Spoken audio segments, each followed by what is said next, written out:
కశ్మీర్లో మౌలిక సదుపాయాల కల్పనకు కేంద్ర ప్రభుత్వం వేల కోట్లు ఖర్చు చేస్తోంది. అసాధ్యం అనుకునే బ్రిడ్జ్లను కడుతూ సుసాధ్యం చేస్తోంది. మరి నదులపై డ్యాంలు కడుతున్నారా? ఖరీఫ్ ప్రారంభంలోనే పాకిస్తాన్లో కరువు ఛాయలు కనిపిస్తున్నాయా?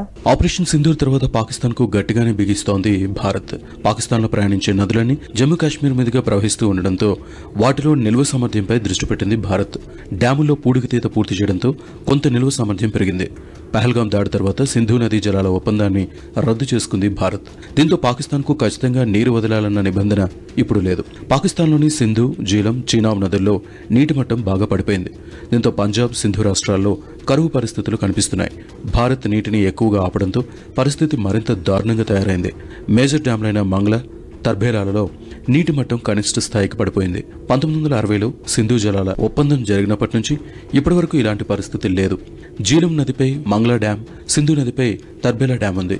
ఇప్పటికిప్పుడు డ్యాంలు కట్టలేకపోయినా ఉన్న డ్యాముల్లో భారీ స్థాయిలో నీటిని నిల్వ చేస్తోంది భారత్. ఈ దెబ్బతో పాకిస్తాన్లో పంటలు ఎండుతున్నాయి. పాకిస్తాన్లో 4 రాష్ట్రాలుంటే అందులో పంజాబ్, సింధు 2 రాష్ట్రాల్లోనే ఎక్కువగా పంటలు పండిస్తారు. ఖరీఫ్ సీజన్లో ఉండాల్సిన నీరు కన్నా బాగా తక్కువగా ఉంది. గత ఏడాదితో పోలిస్తే 20% తక్కువగా ఉందని తేలింది. భారత్ మరింత కఠినంగా వ్యవహరించి నీటిని ఆపేస్తే పాకిస్తాన్ ఎడారిగా మారిపోవడం ఖాయం. ఎందుకంటే పాకిస్తాన్ వ్యవసాయంలో 80% సింధు నదిపైనే ఆధారపడి ఉంది. సింధు నది జలాలను ఆపితే పాకిస్తాన్లో ఆకలి కేకలు వినిపించడం ఖాయం. జమ్మూ కాశ్మీర్లోని హైడ్రో పవర్ ప్రాజెక్టుల్లో నీటి నిల్వ సామర్థ్యం పెంపుపై ప్రణాళికలు రూపొందిస్తున్నట్లు కేంద్రం ప్రకటించింది.